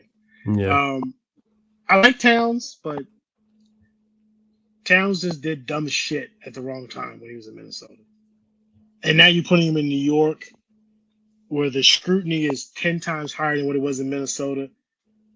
You know, he's going from Minnesota, where Anthony Edwards became the alpha male there, to now he's in New York and Jalen Brunson's the alpha male there. And he still fancies himself as an alpha male, and he's not. So the question is going to be, will he accept his role with the Knicks as Brunson? This is Brunson's team, or will he do the I'm Carl Towns. I scored 60 points in the game several times. Towns had probably the worst 60-point game performance you're ever going to see last year. yeah. But he's gonna have to accept his role at this point. And will he do that with the Knicks? Because he surely didn't want to do it in Minnesota. Although last year he kind of did accept the role that Anthony Edwards was the alpha male there, was the top guy. Can he do that with Brunson? We'll see. But I like the Knicks. I just look at their bench and like, yeesh. Well, what's gonna happen if guys get hurt again? Yeah, You know, that's that's my just such concern a with the Knicks. that's just such a number, man. 53. Yeah, I would go on. I'm with you. I'm gonna say under. Yeah, that's my concern with the Knicks is health. Can they get through the regular season with their guys intact? Because again, if guys get hurt, now you're relying on Mitchell Robinson, who's an injury-prone guy, Miles McBride, who had flashes last year, but can't not consistent enough, and then a bunch of guys, just a bunch of dudes. So All right, let's move forward to the Orlando Magic. Orlando Magic. Orlando Magic. Whoa. we don't need to sing. We don't need to sing the fight song. I mean, Yeah, man, you got to sing the fight song, man. They got the Magic at 47 and a half. I guess you want me to go first on this one, don't you? Sure, go ahead. The Yeah, floor is yeah, yours. yeah. Let me tell you what we got here. What I will say though is that is a number like 47 and a half. That's quite a number. I think that when you look at what this team was, last year, we just locked you down. We just a defensive team. We defended every night. We lock you down. The boys in blue. You feel what I'm saying? We lock you up. But the offense was the problem last year. The 3-point shooting was obviously the big thing. We just could not hit threes. You saw that in the playoffs, man. The strategy the Cavs implemented was pretty simple. Just let these guys just throw up bricks. That was pretty much the strategy. I mean, the game 1 and 2 of that series was just humiliating. It was a humiliating series at that point. And I think another big problem this team is going to have is the backcourt because with letting Markelle Fultz go, now Jalen Suggs is going to be the starting point guard. And the question is he a starting point guard? I always looked at Suggs as more of a combo guard, kind of like Marcus Smart. I don't know if I actually want him to be like your primary ball handler. So that's going to be the issue. And when you look at the roster, I mean, it's pretty much the same roster as last year. I mean, obviously you add in Cartavius Caldwell-Pope, which is a good sign. That's a really good sign to bring him in. But it's hard for me to really see him to turn the offense around. Like I mean, one guy is not going to turn us into a good shooting team. So really, what's going to come down to is like if there's going to be internal growth. Like you just need guys to shoot three better. Suggs shot it well last year. I don't know what's happened to Franz. Like Franz's 3-point shot is just falling off the cliff. I don't know what's happening. I mean, I haven't watched any preseason ball, but from what I've heard, it's still happening. It was still happening in the playoff in the Olympics as well. So I don't know what to really say on that. We got Anthony Black coming off the bench. I mean, good, exciting young player, but also a bricklayer. He's not a 3-point shooter. So that's going to kind of be the issue for this team, man.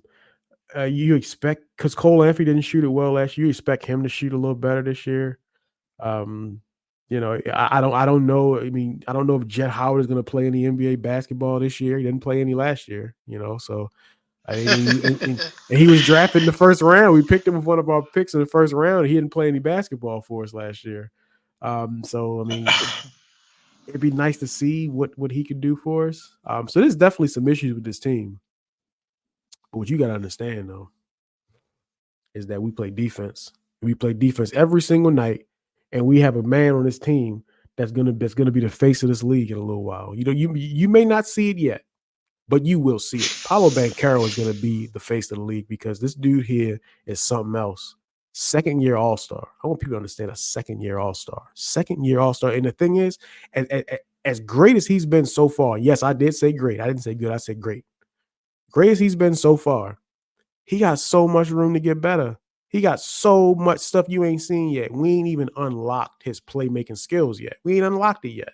You saw a little bit of it in the playoffs. There was times where they kind of had him to be the ball handler at times in the playoffs. But you ain't seen nothing. You ain't seen nothing yet. Year 3, he gonna take off, man.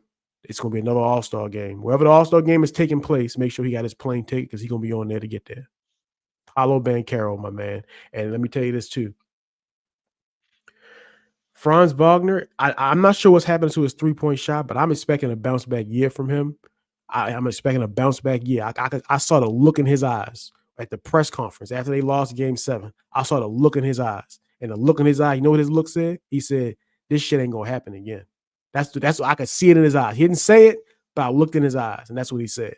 He said, "This ain't gonna happen again," and it ain't gonna happen again. And with all the food that's to be eaten in the Eastern Conference, we the ones that's going to eat.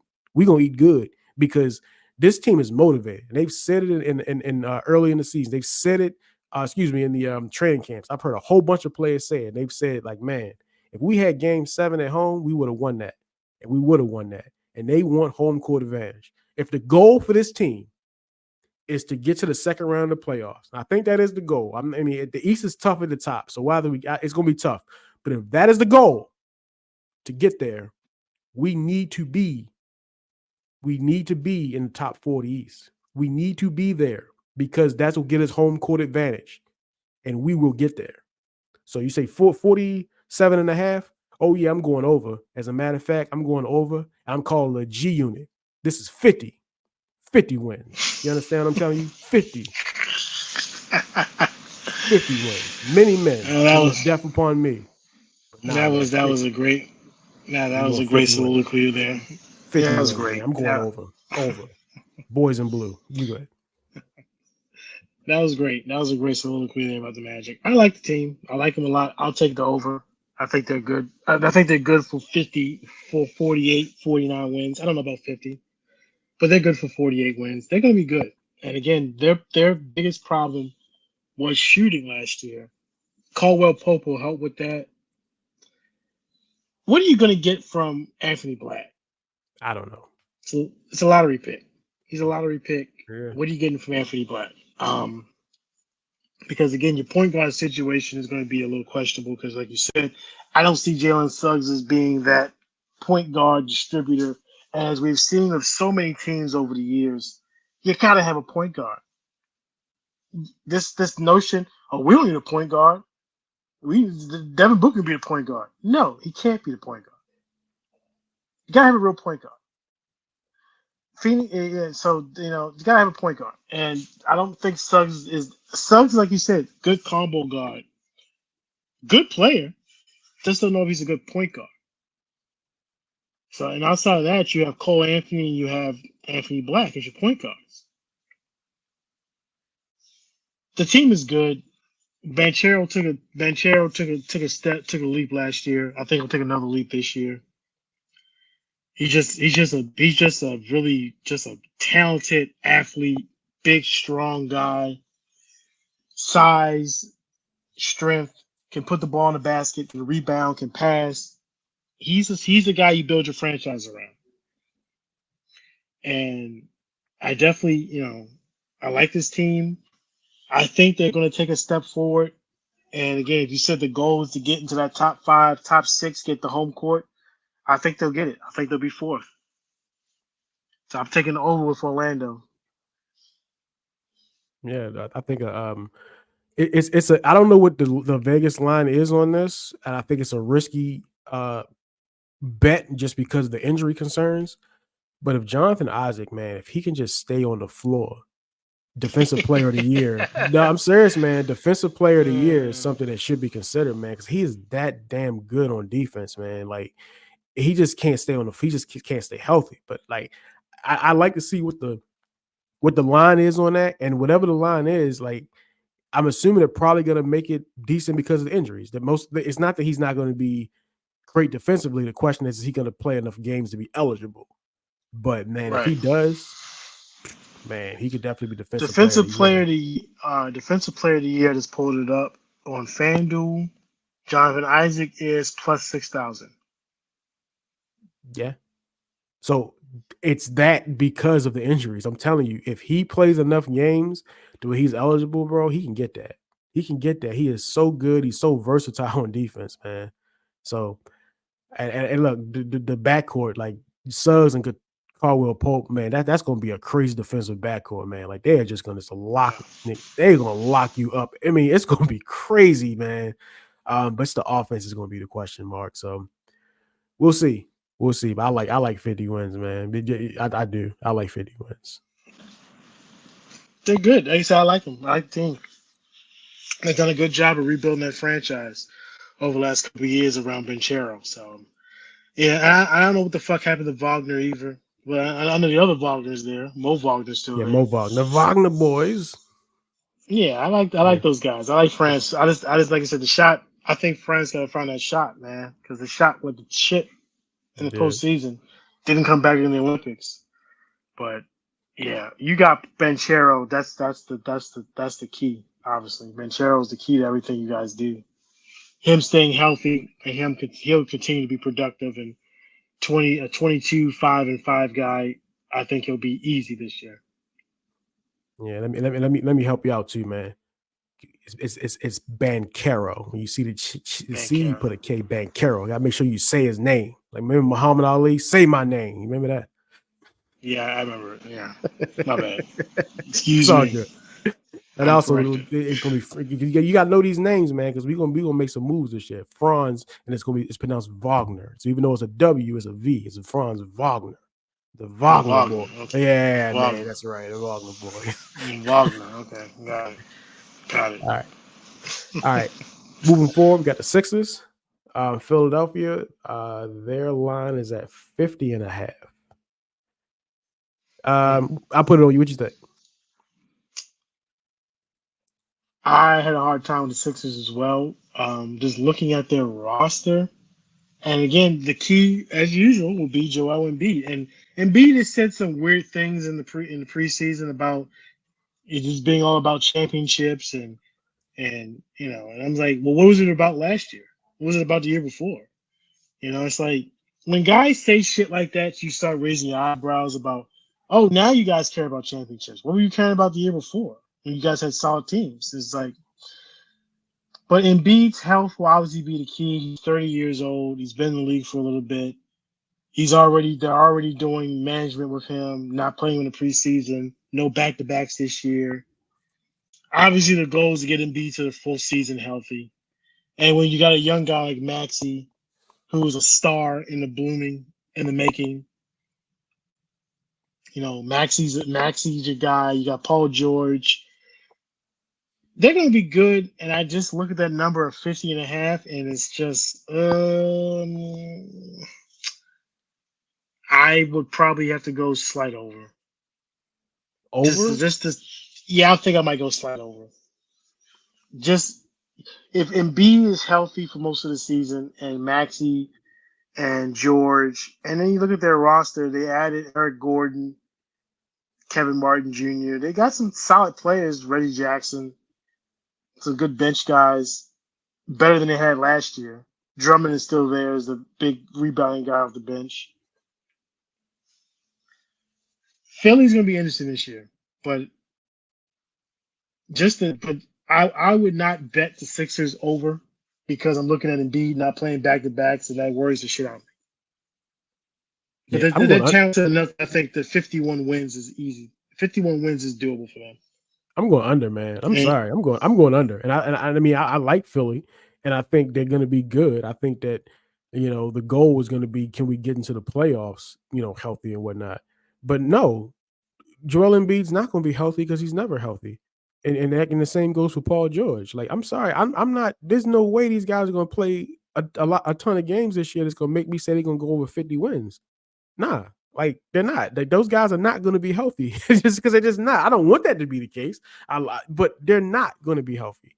I'm not saying they're going to be like, the 7th seed, but shit, they were the 7th seed last year. Exactly, they were 7th seed last year. So, no, I'm going under. I mean, I think that when you look at teams like the Cavs and the Magic, I think those teams are gonna be a bit more hungry in the regular season than I think Philly's gonna be. I don't think Joel Embiid's hungry going to be hungry in the regular season, and I don't think he's going to be healthy. I don't think they're going to be playing him back to backs. I mean, Paul George is hurt already. So no, I'm going under. I'm taking not a far under, but I would definitely take the under. I mean, I would damn near lock it. I don't think they get no 50 wins this year. I don't see it. I don't see it. I don't see it, man. I wouldn't bet it. I would not bet the Sixers, but I'm looking at, like I said, if you're talking about 51 wins, that's the number. 51. Can you get 51 and 31? No. I'll take the slide over. I think they can get to 51. Embiid's in great shape. He's in one of the best shape of his career. He's in the best shape of his career right now. And yeah, Maxey is blossoming into a superstar. 51 wins. I think they can get it. Yeah. Quick note, because I want to do, because I do like this roster. I do like this team. And I think if this team is fairly intact and healthy come playoff time, I think they can beat anybody in the East. Like, I do like this roster. I'm just saying I don't think they're going to be healthy in the regular season, and that's why I don't think they're going to get to 50 wins. I'm not dissing the team like I'm saying Philly ain't a good team. No, I like this team. I don't think they're going to be healthy. Also, I'm putting this out there right now. Jared McCain from Duke, I'm putting a Rookie of the Year watch. That dude can shoot the shit out of the ball, and he's going to have plenty of opportunities to shoot, and he's going to have plenty of opportunities to play. Because, I mean, you look at the team, he's going to be in the rotation. I'll put him in the Rookie of the Year watch because he's going to be open, and he can shoot the shit out of the ball. If you watch him at Duke, man, he's a shooter. I was hoping he would fall to the Magic in that draft. So, and again, in this weird draft where who knows what's what, like, I think some random guy like that could be in the Rookie of the Year contention. I think him, it's a couple guys. We'll talk about that. But I think there's a couple guys that people ain't talking about is going to be in the Rookie of the Year thing, because we'll talk about Zach Edey tomorrow. Yeah, that's another one possibly. So yeah, I think it's going to be interesting for sure. So yeah, I go under on this one, but I like the team. I don't think this is a bad roster at all. This is a damn good team. What do you think Kyle Lowry's going to give him this year? Again, you're looking at these old guys, man, been around a long time. He's going to give him something off the bench, veteran leadership off the bench. Again, but again, if he has to play extended minutes, they're going to be in trouble. But as a bench guy, 15 minutes, he can give him something. He'll give him something. All right, Toronto Raptors. Yes. Toronto Raptors, man. Let's see if Toronto can represent here. After the Drake and Kendrick battle, let's see what Toronto can do here. Let's go, man. The Toronto gonna keep losing this year. Yeah, a lot. The Raptors at 29.5. That's a lot. Under. He said under? Under. What the fuck is this roster now? Yo, what the fuck is this? Again, you're looking at their roster and you look at the money. The money is what you need to look at. Look at that Scotty Barnes. Is he a franchise building player to you? You think? Do you think he's a? Do you think he's a? We're going to take Scotty Barnes and put him on the cover of the season preview magazine. He's the face of our franchise because we just paid him $250 million. Yeah, I mean, yeah. And then what they paid Barrett and Quickly. Again, you like those guys until you see what their salaries are. It seems like not so much. The team makes no sense. Jacob Porter's another guy they're paying a lot of money to. It's just this doesn't make any fucking sense. And I don't even see where they're going to definitely be a trade chip, a trade machine when it comes to guys like Porter and Kelly Olympic. Olynyk, yeah. Olynyk. Have a speed. Bruce Brown's on this team. Why the fuck is Bruce Brown on this team? 23 million. At 23 fucking million. This is an expensive team for a team that's not going to win 27 games. That's an under, bro. They're not winning 30 fucking games. Get the fuck out of here. No, absolutely not. Yeah, I agree. No. Yeah, I Toronto's going to be awful. They're going to be awful this year. Yeah. That is not a good team. I agree. I don't know.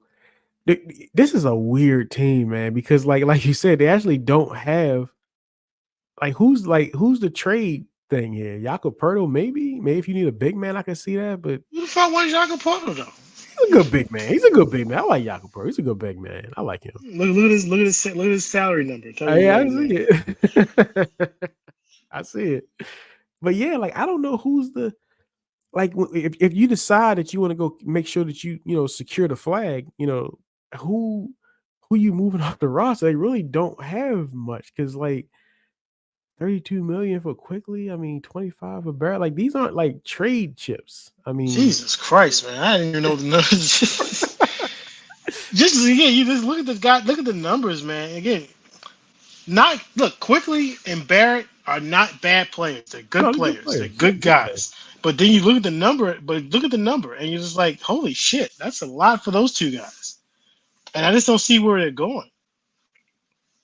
Yeah, I mean, I don't see it, man. It'd be good to see Grady Dick have a good year because he definitely struggled a bit in the beginning of the season. And he was definitely one of those guys that people thought you could just plug right in, and it didn't quite look that way early in the season. He got a little bit better as it went.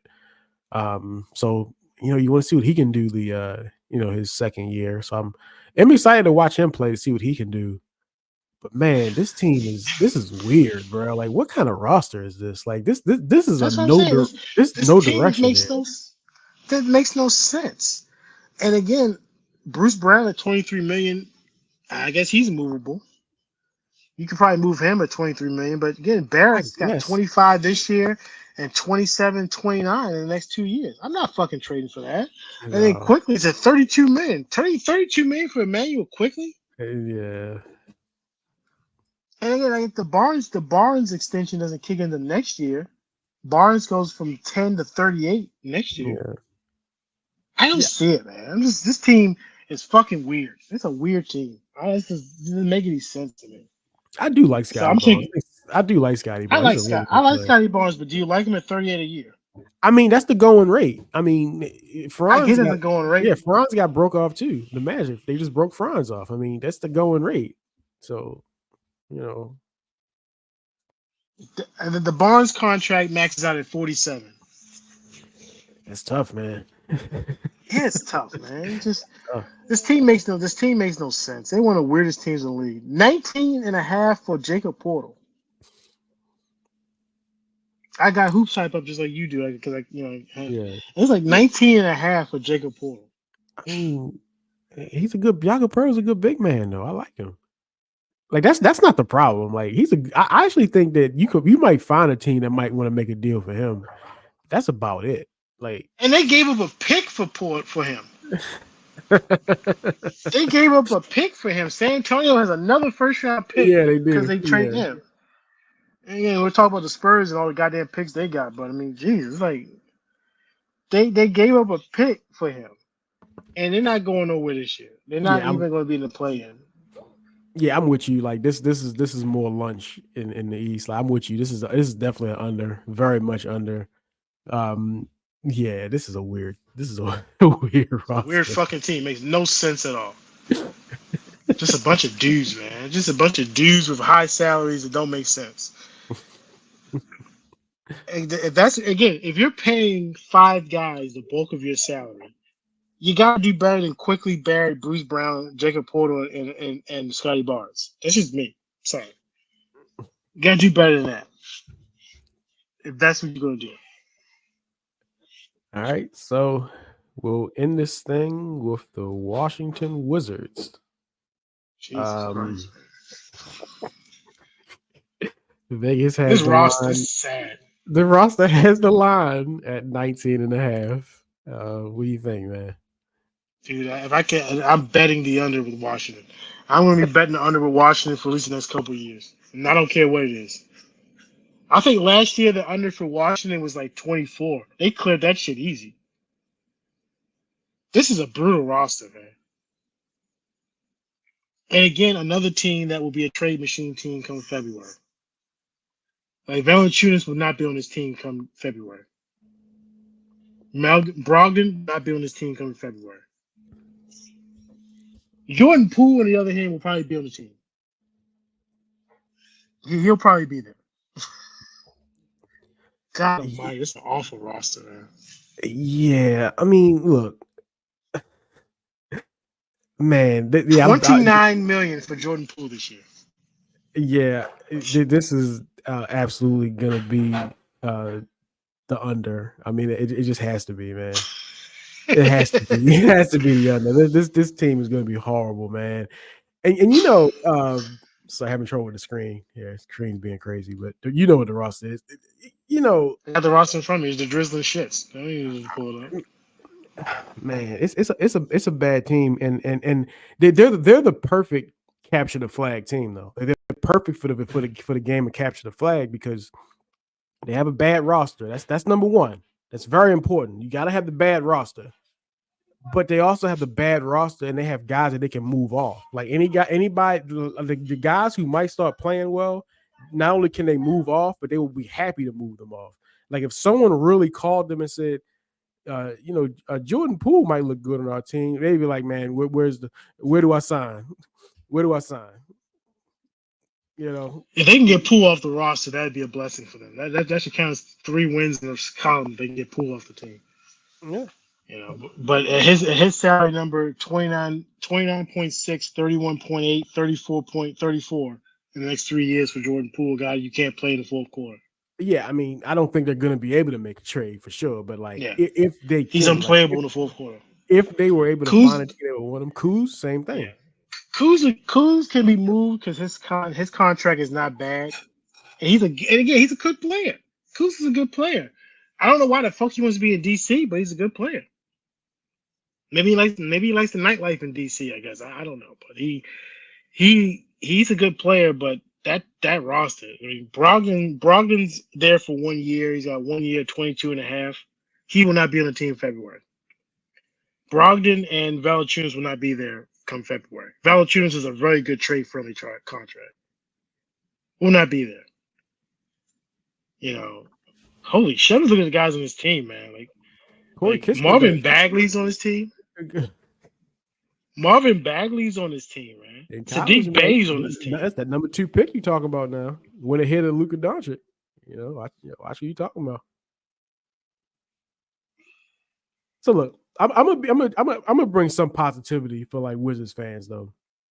Alex Sarr, I think he does have some really good upside as a defensive big man. I think he has some good upside. I watched a lot of film on him pre-draft. I think he has some good upside. I think it's gonna be good to see Johnny Davis actually get some burn because he looked like shit. But I think that like he didn't get a lot of opportunity like to just play through it and whatnot. And being that they're gonna be trying to capture the flag, I think they're gonna give him plenty of minutes to give an opportunity to play. Keyshawn George from Miami, I like him a lot. Like that was a good pickup, so I'm happy to see him play. So yeah, there's some young guys that I want to see get an opportunity to just play through their mistakes and whatnot. So there's some reason to be happy for DC. And the best part, you got your pick, and you're playing capture the flag. So it's absolutely under. It's no doubt about it. I wouldn't be surprised if they went all the way.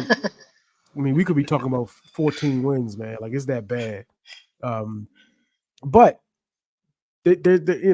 I think that you got trade chips. Like I think Valanciunas is going to be off of this roster. Like I think the team's going to be looking for a big man in the trade deadline. Valanciunas will be off the roster. Team looking for a shooter. Corey Kispert will be off the roster. they're on good salaries, so they're movable. You can move them and Yeah. pick up like a future pick or something. Yeah. So Yeah. they're the Yeah. perfect. Valanciunas. Yeah. They're the Yeah. perfect capture the flag team. They have everything Yeah. you They need are. to be a capture the flag team. They got everything you need. Yeah. They do. They really do. Like you said, bad roster, movable veterans that can play well enough that you can move, but won't be good enough to help you win any games. I mean, Brogdon will put up good numbers, but he's not gonna help you win any games. Same with Kuz, Valanciunas. Valanciunas should be a fucking Laker, but that's another story. Mm-hmm. Um, yeah, this is the worst roster in the NBA, and they're definitely one of the worst rosters in the league. Mm-hmm. It's awful. But there is sunny days headed for Washington. They're going to be in 5 years in a better position, Yeah. But they've got some guys they can move, like you said, the guys they can move. But it's a bad roster, and in that conference, they're gonna be food for a lot of these teams. Yeah, this is gonna be lunchtime for a lot of teams. And they see the Wizards coming in like, oh, we got to make sure we get this win, especially in the very competitive East when you need wins. They can be like, we got to make sure we get this one, guys. And you Pull lose up a to chair Washington. and pull up a chair. Yeah, yeah. Last year it was like if you lose to Washington and Detroit, that's like you count for two losses. Just Mhm. they're those that Washington. It's gonna be Washington and Brooklyn neck and neck. Oh I yeah, think is the worst team in the East. yeah. But I think the Wizards got more upside because I think they have more ability to make their team even worse than it is than I think Brooklyn does. I think Brooklyn may have some Yeah, trouble making their team worse than it is. I think Washington they got everything you need to be a bad team, man. They got everything. They are complete. They are top to bottom complete to be the worst team in the league. Like they are yeah, perfect for this. Perfect. yeah. I like Kyle Kuzma though, man. He's my guy. So wish he was still with the Lakers, but Yeah, but I like Kyle Kuzma too. And if he starts playing well, somebody's gonna make a call, and the Wizards are gonna answer the phone. they should. Any They're gonna phone answer the calls they phone. make for any of those guys, they should be answering the phone They're gonna answer the phone immediately. and say, "Really? You give us a future first round pick and some salary dump? So we'll send them your way." Done deal. Done deal. Yeah, we're looking at 13, 14 wins here, man. Like this is bad. This is bad. It's bad, but it's good. As a Magic fan, I've been right where you are, Wizards fans. I know what it is. And before we go, I want to give advice to Wizards fans, right? When you're watching the games, right? This is what I did as a Magic fan during our bad times. Just forget about the scoreboard. Don't even pay the scoreboard in your Don't even look at it. The only thing you look at is look at your players. Look at how your players are playing. I spent more times looking at the box scores than I did the actual scoreboard. It was irrelevant. I know what it says. It says we're losing. I know what the scoreboard says. I don't need to look at it. I know what it says. Look at how your players are playing, especially the young guys, especially the young guys on the roster. Look at how they're playing and look at what they can be in the future and whatnot. And then even some of the guys that are veterans, look at Valanciunas and say, man, Valanciunas is playing well. Like we might be able to get a late first round pick for him at the trade deadline. Like keep that in mind when you're watching the games, man. Like Corey Kispert is lighting it up, man. Like we can definitely get a first rounder for him. Like especially in a draft that's upcoming where it's going to be a lot of talent that's upcoming. From what I hear, this next draft is going to be really good.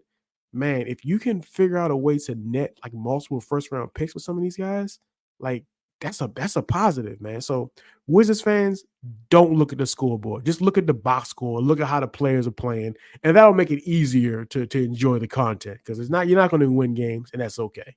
Losing is not a bad thing. Yeah, it's tough for a lot of people to accept that, man. Again, you look at some of these franchises like the Bulls, these teams that have a hard time just going to their fan base and saying we got to do this, and sometimes you have to do this. And the Wizards made a decision 2 years ago where it said enough of this crap. Yeah. That knows what the fuck they're doing, and let's rebuild this team. And that's where they are, and that's where they're going to be for a couple of years. But the light will be at the end of the tunnel for them. And you've seen it with other teams like the Thunder. Look where the Thunder was a couple of years ago. Look where they are Yeah. now. Look where they are And now. we'll talk about the Thunder tomorrow, and Yep. I am very bullish on the Thunder this year. Mm-hmm. We'll talk about that tomorrow. But. Yep. All right. Appreciate it, man. We'll leave it there. And looking forward to the NBA season, man. Let's go, man. I'm ready for this. Hoops. Best part of the year. Best part of the year for sports right now. It's hoops, football, all going at the same time. Yeah, same time. All right, man. Appreciate you coming through. Peace. I appreciate it, brother. Thanks for the time. Yep.